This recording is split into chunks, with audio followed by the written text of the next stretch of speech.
not even need Bauer's game for me. Ahoy there, YouTube! I'm back again today for another game review, and a special expansion review. And today I'm very excited to check out By Order of the Queen mini expansion, the Implands, from Junk Spirit Games. So this is going to be an expansion to the original By Order of the Queen, a dice-rolling fantasy game, cooperative fantasy game that I thought was good. It definitely had some big issues. Does this mini expansion bump it from a good game to a better game, or maybe even a great game? Let's open it up, I'll show it to you, and then I'll tell you what I think. Alrighty then, we're going to take a look at what you're going to get inside of By Order of the Queen mini expansion, the Implands. So, first and foremost, it says on the bottom, you're going to get alternate art cards, and that is the heart of this, really. You're going to get, I believe, 20 of these, and they're just going to be different art. They're going to be the exact same cards that you will replace old cards in the game with these new cards, and the numbers are on the bottom right. Also on the bottom right, you're going to see that all the cards have that little symbol on it, which makes it super useful to take them in and take them out, which we did. I like these cards. They look really cool, but the artwork in the game was never a problem I had, because the artwork is gorgeous in the game. You're also going to get a blank card, so you can draw your own hero card if you're one of those sort of people. I guess you play with kids. I think they'd really enjoy that. You're going to have these two cards right here, which will tell you about the new stuff in the expansion, which I'm pretty much doing right now. But yeah, let's go ahead and continue on. Next, you are going to have higher difficulty cards. So these are just going to be the same cards from the game. They're event cards, but they are more difficult, which is nice. So if you have too much if it's too easy for you to beat the game, which with how much luck is in the game, I don't know if that really is an issue that a lot of people have. These are going to make it more difficult. So it's always nice when you can make the game more difficult. So you'll replace old events with these new events, and the game will get substantially more difficult. I tried them out one time, and yeah, they definitely bump up the difficulty level. So there you go. If that's what you want, that's what you need. My personal favorite aspect of it, though, are these cards right here. And unfortunately, there's only 8 of them. And these are just additional little stories you're going to be able to add into the game. This is one of my favorite elements of the game, is reading about the different mini-stories and choosing your adventure and deciding what happens. And, well, not really choosing your adventure, but deciding what happens by rolling the dice. And these are 8 new ones, and they have nice little compact stories in them, one of my favorite aspects of the game. Last, you're going to get new Queen's Order cards, and you're going to get 4 of these. Queen's Order, Queen's Order. They're 4 new Queen's Order cards. You mix them in, and they are very similar to the old Queen's Order, except they're new Queen's Order. So just a little bit more variety, which, there you go. That's what you're going to get inside of By Order of the Queen mini expansion.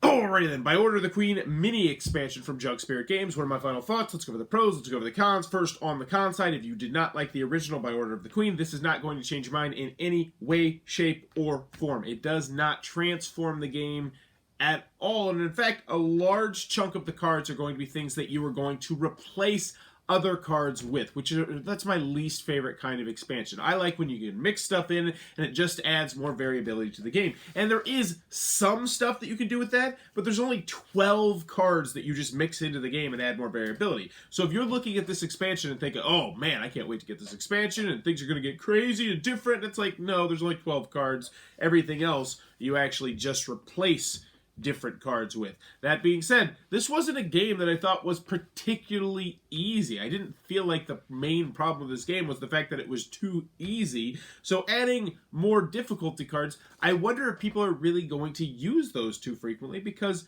it was a very luck-driven game, which meant that, how do I put this? The game was incredibly luck-driven. If you watched my original review, I really hammered a little bit on the game for that.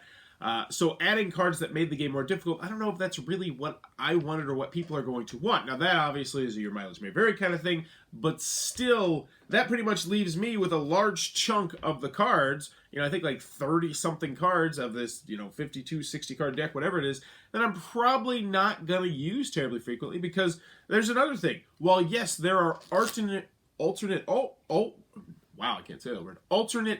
cards, my problem with the game wasn't the fact that I didn't like the artwork in the game. I think the artwork is fantastic in the game. It's nice that these are new cards so you can mix in there. They look cool. They look different. But still, that's not one of the issues that I had with the game. So I feel like this expansion, this mini expansion, is working on issues that weren't really present in the game. Like, hey, artwork. Not something wrong with this game. Artwork spectacular. Hey, difficulty. Not something I found to be something particularly difficult with this game. So that leaves me with 12 cards. Essentially 12 cards that I was happy to see in the expansion.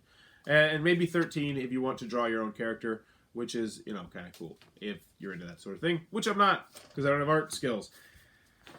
Any other cons that I have with it? No. Moving on to the pros.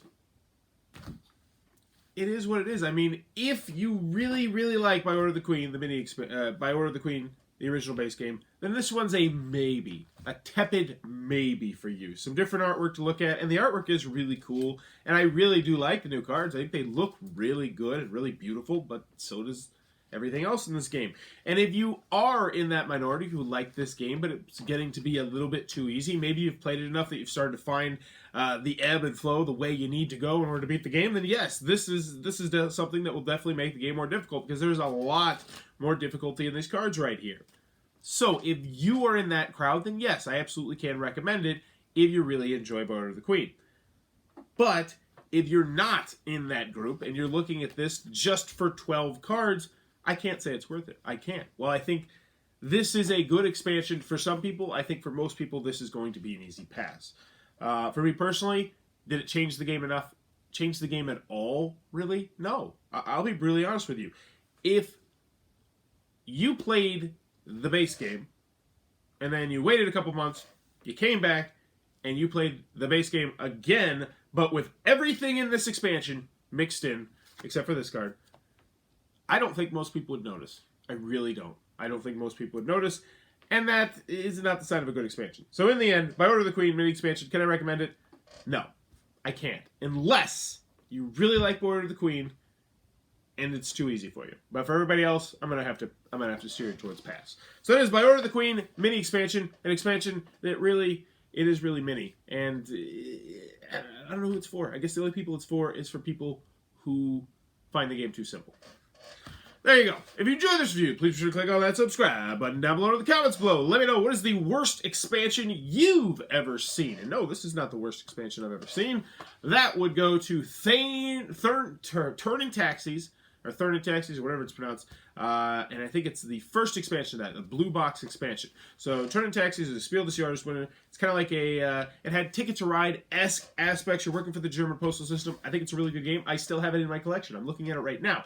I was really excited to get the expansion, but the expansion turns it into a completely different game with a completely different map, and it essentially is just like, hey, we need your old components to make this new game work. So here, throw us those old components, and then you're not playing the base game anymore. It was just a completely standalone game, but it wasn't. It was really weird. It's terrible, terrible expansion. Let me know in the comments below, what is the worst expansion you have ever played? And as always, thanks for your time, YouTube.